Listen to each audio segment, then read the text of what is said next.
Welcome back to another issue. I'm Beastie Boy, I'm Table. I'm Red. And it is I, Shino Brando. and in this issue, to round out our Spooktober, we crawl into a more modern look at monster movies.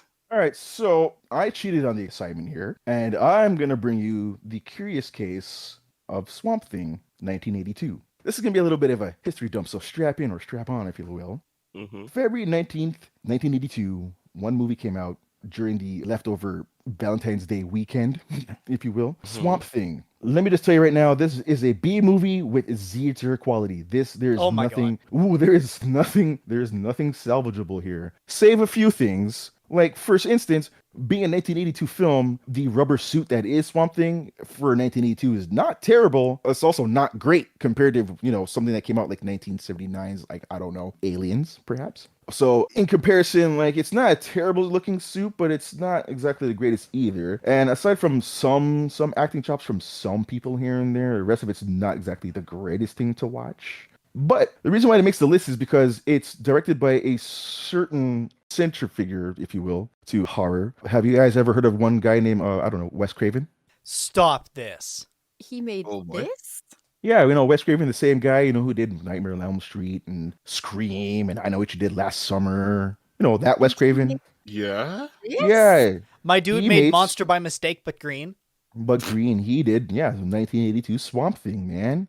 With a relatively shit budget because no one wanted to give him any funding whatsoever, but he wanted to do it because, one, Wes was really, really into horror thanks to John Carpenter, a la Halloween.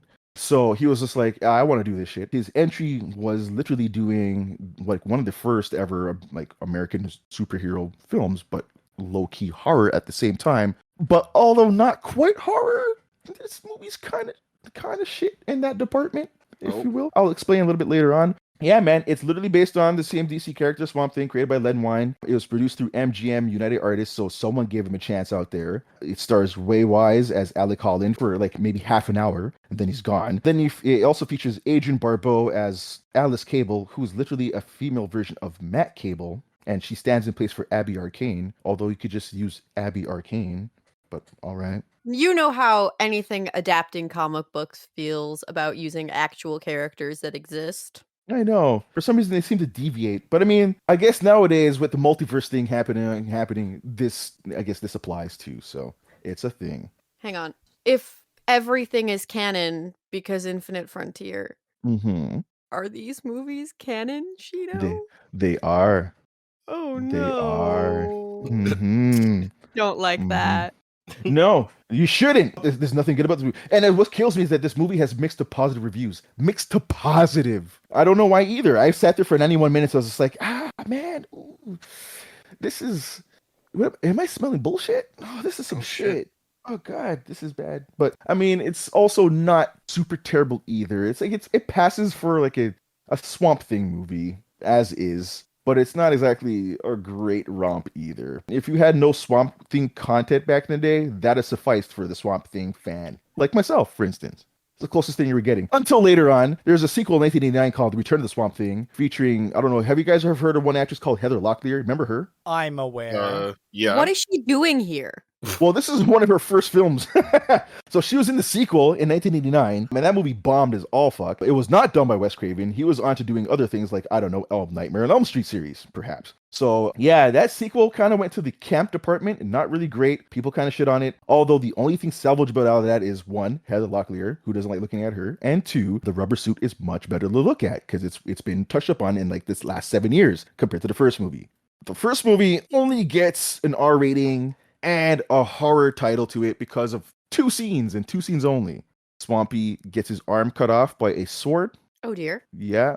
And he crushes a guy's head, but you don't see it. But you assume that he crushes it because the next panel shows this guy fully bloody on the floor lying there dead. Sucks to be that guy. Oh, and I forgot. Alice Cable also cleans herself up in a lake, so you get a moment of side boob, so R rating. Side boob That is- used to be enough for an R rating? Side boob used to be enough for R rating. And DC looked at Wes Craven and went, you know what? Go for it. Show Go us what you for can it. do. It also starred Louis Jordan as Anton Arcane, who was there for like maybe the last half of the movie, and it really hams it up on screen. And a tall fellow named Dick Durek who was in the rubber suit as Swamp Thing, who did his lines the best he did. And I mean, he was probably like the best part of being Swamp Thing because like he really brought gravitas to his lines. He really came off like a tortured guy, but in a rubber suit.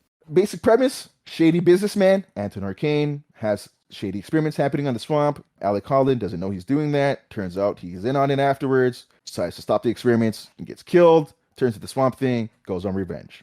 Somehow, the movie would survive after 1999 as a show on the USA Network for 3 years, lasting 72 episodes, and actually had good reviews. And this predates the more modern show that came out back, I think, like, what, 2018 was it? I think? That's about right. Yep. And I mean, the 2018 show is pretty good too. It's just that it got good reviews. It's not a terrible show if you've watched it, but I guess no one's really asking for Swamp Thing right now. So I guess we lose out a show. But I mean, for the season that it was entertaining. And yeah, man, I mean, the only reason why I brought this guy to this list, it was because Wes Craven, he quite literally created New Line Cinema because of this movie. He's to blame. Yes. I mean, so here's the history jump now. Wes Craven was so big on creating like special effect features, right? You know, so he wanted to do something, you know, like Nightmare on Elm Street, but no one could really give him the funding he was looking for. So he decided to like do it himself. So he made his own studio, New Line, to produce his own film, Nightmare on Elm Street. To get the kind of look that he wanted to and the effects that he wanted to, he kind of started outsourcing from other places, like, you know, guys who worked at like LucasArts and places like Jim Henson Workshop and shit, right? So he kind of snagged people here and there, and over the time, New Line Cinema kind of built this up around Nightmare on Elm Street, and it kind of grew up from that. And then, you know, they gave us such features as like Guyver, for instance, or like Teenage Mutant Ninja Turtles, and you know, those suits were literally made between the staff of New Line Cinema and Jim Henson's workshop. They slowly started taking things over until the CG era, where they kind of ate ass. Yeah, but New Line Cinema is the house that Freddy Krueger built, man. And they gave us such movies as like, I don't know, remember Blade? If you want to hear us talk about Blade, you can go to our channel, youtube.com/nerdcrusadepod, and hit that subscribe button. And also while there, give this video a like. So yeah, that's why he makes the list, man. It's thanks to him that we had a studio willing to make Blade later on. And this, we had like, you know, the early Marvel Renaissance that kind of birthed what we got today. So, I mean, thanks to Wes Craven, we kind of got a MCU going on indirectly. Wow. That's swampy for you, man. I suppose we have to come out of the water at some point, though. AC, well. what do we got there? We're kind of trudging away from the waters per se. We're still staying But, on the like, coast, if you will. Yeah, we're still staying like around the coast of it, trialing on the beaches. But with my monster, you got to be a little bit careful with the grounds of this beach. What? So what I bring to you is this creature. It's a very weird creature from this movie called The Sand. I'm not kidding. That is the name. The movie is called The Sand. The creature is called something different, but the movie is called The Sand. It is a 2015 like monster movie. Also, like I think another place is called Blood Sand, but it was directed by Isaac Gabeif. I don't know how you pronounce that. It's on screen. Yeah, we'll have it corrected there. But otherwise, this creature is of the jellyfish kind. Why is it on the beach? Jellyfish are notoriously easy to dry. See, and that's what I was curious about. I was like, how does that make sense? Supposedly, too long to read version of it is that these kids and all that stuff, their group of friends are having a party on this beach and all this stuff. Everybody's like hanging out. I think during the night later on, one day, like this guy named Mitch, also played by Milcho Musso, if you've seen Hannah Montana or, you know, Pair of Kings. Yep. He's been in like a bunch of Disney stuff. He's also in this movie. So this guy was like, hey, why don't we put our phones away, you know, throw them all together and like make sure that for like some prank or whatever. But he basically told everyone to do that, put the phones in the trunk of the car, and then they were doing whatever they were doing for the rest of the night. Then this blob of like sea goo was, yeah, it's picked up and like by these two members of the party and then put onto the beach. And everybody's just like, the fuck is that? Think sort of like a man of war, less like a jellyfish. This has been several mistakes in a row. Like, they've made several very dumb actions and very silly choices in a row. 100%. They deserve the beach murder. That is very true. But what happens is that everyone passes out all the stuff and then everybody wakes up from the night before. So there's only, who I mentioned, Mitch, and then another girl named Hannah, Kaylee, and then some other people. So there's like, I think 6-ish people still left from the party. And you see like no sign of this monster goop that was on the beach beforehand. So what happens is that they slowly basically see like this bird that was on the beach just trying to pick up that food or whatever. And then the next second it's like gone. It disappeared. And you're wondering, what happened? I'll tell you what happened. It just crawled away. Sure, let's go with that. Oh? And what had happened is that basically next, one of the members, I guess, were going to, I guess, grab some stuff from like the bench or whatever that they were nearby. Mhm. And well, let's just say someone's foot got a little bit more heavier. It felt weighted when they stepped on the ground of the beach, right? So they were like, oh, this is peculiar. Like, why is this is really weird. Why is this happening? So seeing this happening, a boyfriend of hers came running, saw her being dragged in, and everybody's like, what the fuck is going on? And you're probably thinking it's going to be just like, it's just regular sand, just somehow like quicksanding everybody else, right? Goopy sand. Goopy sand. You Yeah. think, fuck no, it's not even goopy sand. When you pay close attention to the shots or the screens of the monster, it's like these little hairs or tentacles, like tiny tentacles that you can see just above like the surface of the sand if you were like to like hover your hand or foot, and it just latches onto you. It's got feelers. Yes, those feelers. If you get caught, you're done. Oh dear. But here's the plot twist. There's a twist? If you have some sort of foot covering, or at least if you have some sort of platform on the sand, you're safe. Shoes will do it. Shoes, yeah. So, like, for example, the cop that came by, his name is Jamie Kennedy. Oh, pause. But they project poor Jamie Kennedy. Yeah. Oh, Christ. They pulled him into another horror movie. And I was like, oh man. All right. Yeah, so Jamie Kennedy, who's one of the police officers, is there after all the situations of people like getting dragged in. He was like, hey, you guys got to come off from like the lifeguard like control tower or whatever. Yeah. Oh yeah, that's the high tower. The drowning position. Yeah. You per se, yeah. Like, so they were sitting on like the kind of like the comm towers of it, and they were like, he was like, hey, calm down. So unironically though, for this guy, he let's just say he met his untimely fate too, just because he dropped his car keys. Oh, yeah, they just wanted to kill Jamie Kennedy on screen, man. They didn't care. I guess so. Yeah, nonetheless, they did him dirty. And like, so yeah, any physical contact, I guess flesh contact, you're done immediately from that. It's weird, but it's a concept. And they don't basically deal with this creature more or less until like as the night comes along, because they don't really see it much, like I said, except for the feelers. And like people are like slowly falling and they get grabbed by it from the sand and all this stuff. So it's like as soon as you're grabbed or as soon as you touch, it's like it's this weighted feeling first, as if it's like gravitational pull. And then it's just tentacles are gonna happen and you're gonna get sucked and mauled slowly. The CG is not that great, but it's decent enough that they made it look well-ish. But it is fucked up, and that's all it needs to be. Exactly. So what you're basically telling me is this is Tremors with tentacles. Mm-hmm. I hate that. Or, in JoJo reference, the devil's palm, but with tentacles. I don't like any of that either. No, nobody does. You know what you're going to do for me? You're going to give me the name of the director so I can give him hate mail. Isaac, last name is Gabaeff. Oh, he's getting hate mail for sure. Yeah, so there's his P.O. box.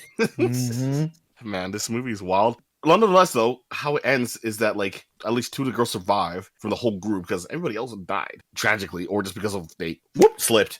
But they were able to deal with it. Spoilers, if you're gonna ever see this, I highly doubt you will. By like I guess throwing fire at the tentacle, and then it like faded away. And then in the end scene, you see it basically traveling to another beach, and I believe the scene is supposed to be Santa Monica Pier, from what it looks like, because it looked the same, like I guess build and all that stuff. So I think that's where it's leading to. But yeah, it was busy beach. It was a bit literally busy beach, so it was coming for its next set of prey. Yeah, it's an interesting monster choice, just a weird concept of how they did it. So I do not like that. They had one main minority, and they stuck him in a can. Well, they had another black girl too. No, let's hear me out, man. Hear me out, because of course they had to have him. I'm pretty sure he must have been all sorts of stereotypes, and they had to recruit a fat one as well. Yeah, they really went a thick brother, and then I'm pretty sure they went for all sorts of thick jokes and stuffed them in a barrel and scraped the bottom for the very worst of the worst here. I want to I want to shit on this movie, like physically even. Like I hate this. Oh God. I mean, I'm deeply impressed that you found this, because I think everyone involved in its production very badly wants no one to ever see it again. Yeah, that is very true. Probably. I'm sorry for the people who worked on it. No, don't be sorry. Don't be sorry. They got paid. They were compensated. I know, but like they have to live with it. That's the problem. No, they don't. He's sorry, folks. He means to be more literal. He's apologizing on behalf of their integrity. But yeah, this was brought to me by a good friend at Buff Squishy on Twitter. So she suggested this movie. It was like, the concept is cool. It's a weird monster movie, but it's there. And then I was like, man, this is wild. You know what? I'm going to share this to people just so they can forget about it later. I need you to send a tweet to her on behalf of me telling her that I'm mad at her for this. Yo, bro, anybody who was on this film who got killed off earlier, it must have been like, oh, fuck, I'm happy for that. One less day on set. Let's go. Yeah, you're right. I'm out. But yeah, that is my choice. Mitchell the Musso, Sand, as it's called. Mitchell Musso collecting his first paycheck in 10 years. Good for him. Oh my god. But that takes us off the beach and straight to fucking space. You see, my pick for this episode needs no introduction. She is the killer queen herself. The Xenomorphs. Fucking alien. And then aliens. Alien. May I for 2 seconds? They Yeah. say, in space, they can't hear you scream. And they'd be right. For real though, this is an obvious pick for sure. Everyone knows what this fucked up little guy is. And the answer is bad news. Also, if you're close enough to see him, you're probably already fucked. There's a reason everyone knows, okay? Alien came out in 1979, as Shino already referenced. It was directed by Ridley Scott, written by Dan O'Bannon, and it genuinely changed the genre in a lot of ways. I mean, up until this point, horror was a lot of things, okay? Can't be if you go included. back and if you go back and watch classic horror movies, they're not scary to most modern audiences because what constituted a scary movie was just different. Alien, though, it plays on the something is coming for you. It plays on the things you can't see, but things you can, and the things you can see are equally fucked up. Hell, modern movies struggle with that, with shitty villains that you can spend a whole movie being scared of, and then the second it's on screen, you're like, you know what? That's not so bad. Slender Man. The demonic possession genre is full of that problem, where, you know, spooky, a goat? An evil goat? But Xenomorphs look scary. They've got a phalangeal jaw going on. What's things that live in the ocean are fucked up.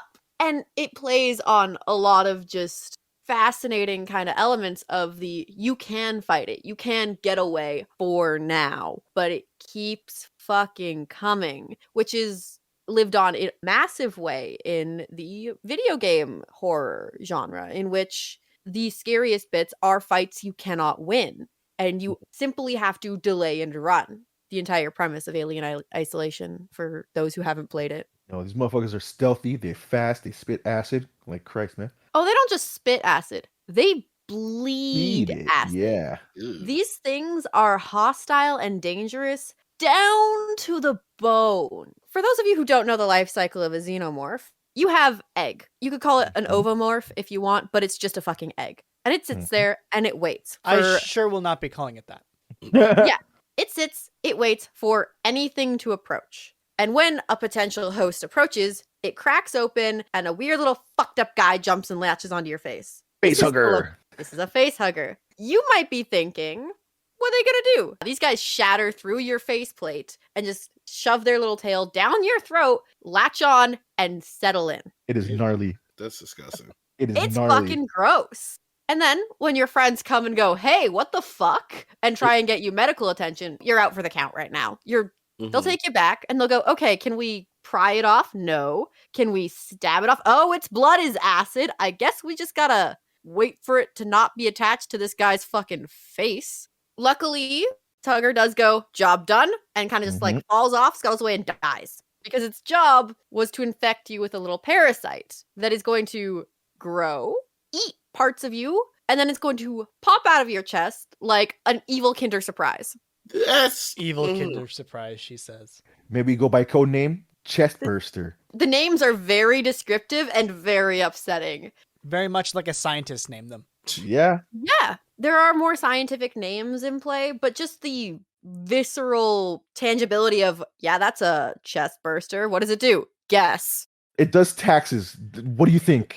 Oh my god. I thought it was doing yoga. My bad. Yeah, yoga So right what's out your that? sternum. Is that what Upward Dog is? So once you got a little chest burster, and once he has effectively killed you by escaping out of your torso, I say there's actually a lot of work put in by people who give a shit about this stuff into the biology, the genetics, the potential, like, breeding of xenomorphs. They're probably all the same sex, so I'm just gonna call them she's. But once you got this little lady, she's gonna fucking run off so she can molt and grow up, because right now she's small and vulnerable. This would be the time to set her on fire. But alas, if you're on the Nostromo, your one buddy guy says, nah, let's not set it on fire. And before you can go, what the fuck, why? It's already run off. These guys might be telepathic because Hive, they've got a queen that directs them somehow. Could be telepathy, could be pheromones. We don't really know, but it does mean that there is an intelligence to how they move. Like, these things learn.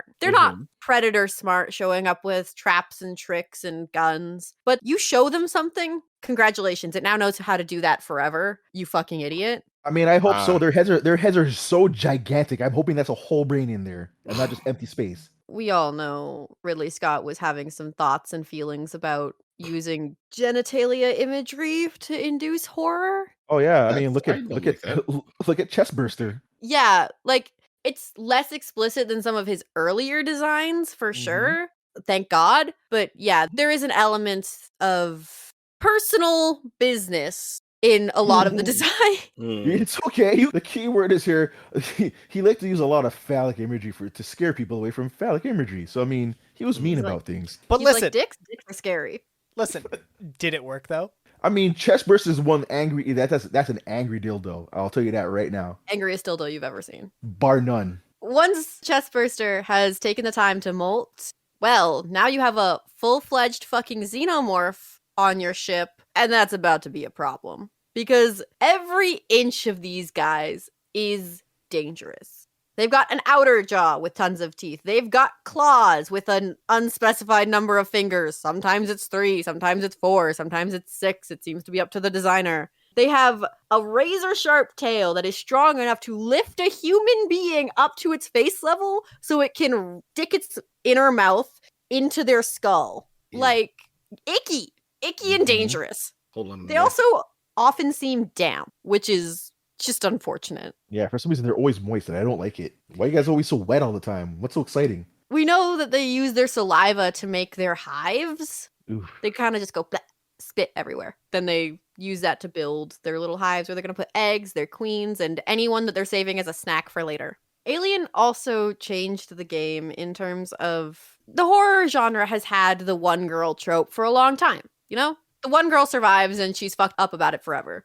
Not so here. Ripley does survive, but she's not fucked up about it. She's just angry. She's mad. She thinks this sucked and proceeds to have to live with things continuing to suck for several more movies. Also, they don't kill the cat, which is very important to me. Ripley, man, she's one of my favorites. Listen, the fact that in the first movie you were just on a job and you woke up, you're like, it's a Monday, you know, and then shit starts going sour and you survive, and then you wake up and you're like, well, what happened? It's like many decades later. You've been lost in space. Okay, you know, you lost a whole life there. But guess what? We found more of them xenomorphs, man. We kind of want to go back. And she's like, what the fuck? No. What the fuck? Why? What? There isn't a good answer, by the way. The evil company wants xenomorphs because they're like perfect organisms, which really, Ridley Scott, you think the perfect organism has a dick for a head? Okay. But digressing. Truly, I don't know what you intend to do with a perfect organism that simply wants to rip you apart and implant you with eggs. And, you know, Alien also gets to play with androids being terrifying, because there are surprise androids sometimes. You're like, this is a guy, this is a dude, and then it's fucking not. I think it was Adam and then David and Bishop. They were all fucking woo. They're all fucking liars. Really, we need like a Charles or something in there. Get the ABCs. Damn. There are a lot of monsters in fiction, but a xenomorph is one of those I would least like to be trapped on a spaceship with. You're fucking right. Ripley lost her whole squad to just 2, and then they went back for more, and there was a whole planet of them. It's like, fuck off, man. This shit sucks. This shit's stupid. I'm out. Why did we even come here? Because money.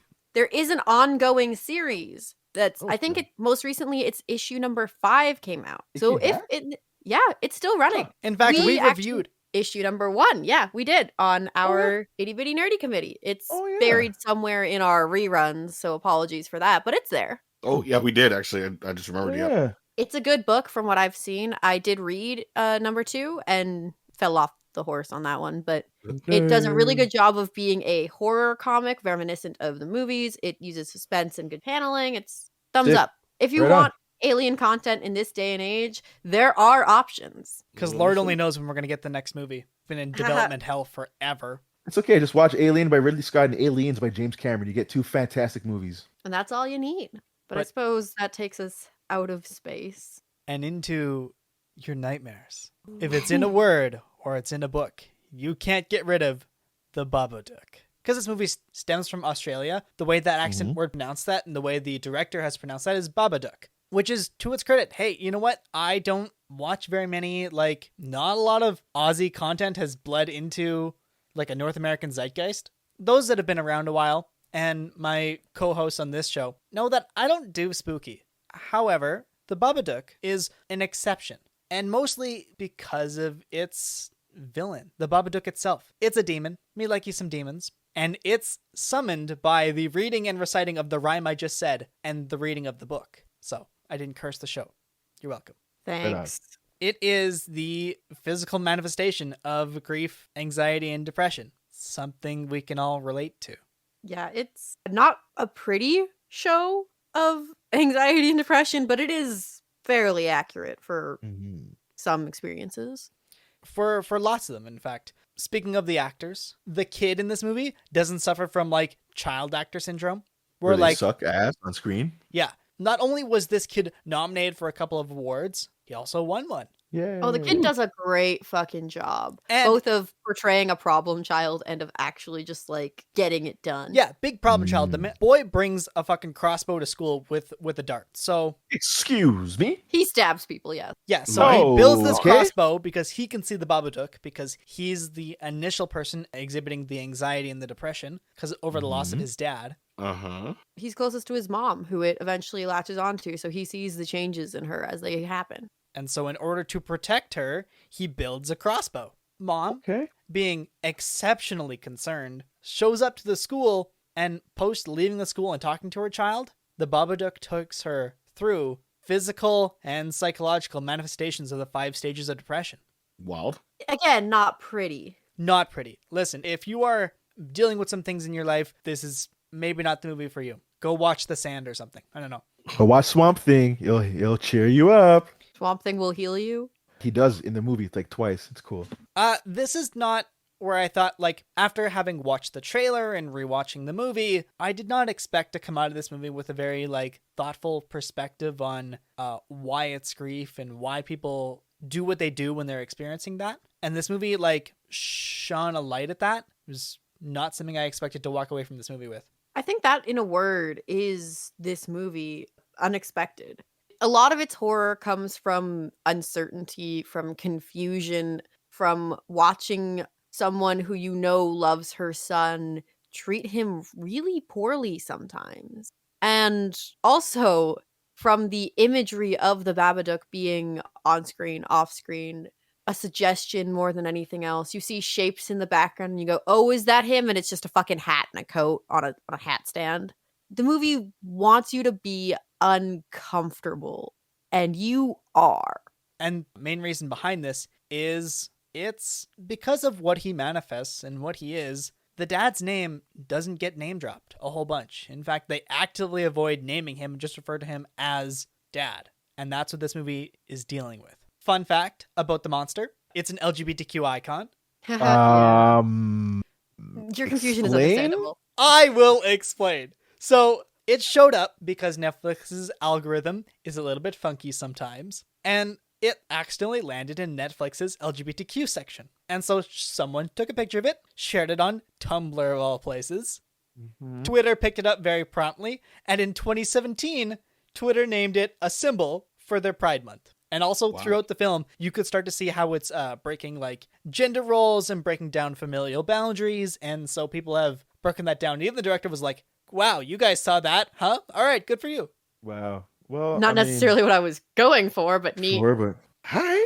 Critics, upon seeing this movie, said it's really tapped into a real human fear. And a lot of people across many a critic agency called it therapeutic. Therapeutic. Again, You know how you beat the horrible monster? You can't actually kill the horrible monster that is grief and depression. You put it somewhere where it can't hurt anybody, and you give it just enough kindness that it doesn't try.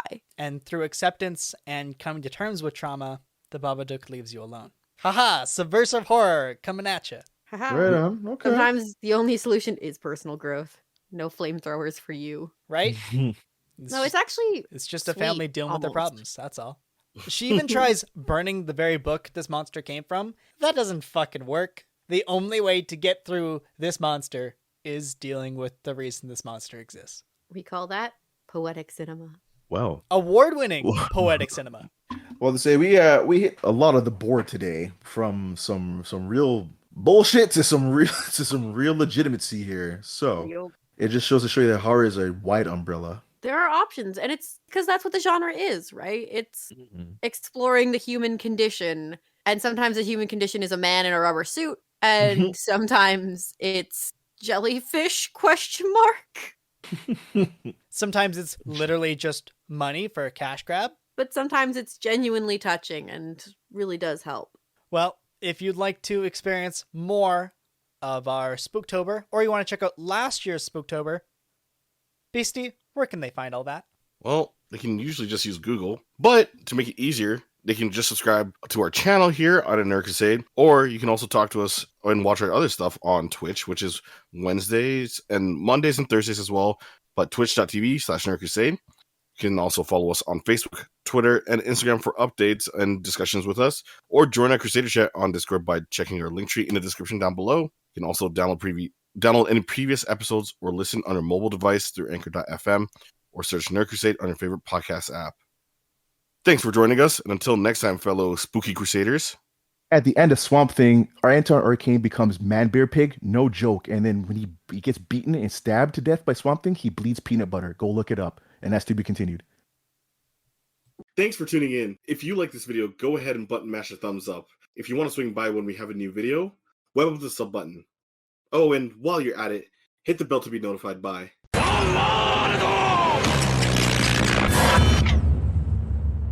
Thanks for tuning in. If you like this video, go ahead and button mash a thumbs up. If you want to swing by when we have a new video, web up the sub button. Oh, and while you're at it, hit the bell to be notified by.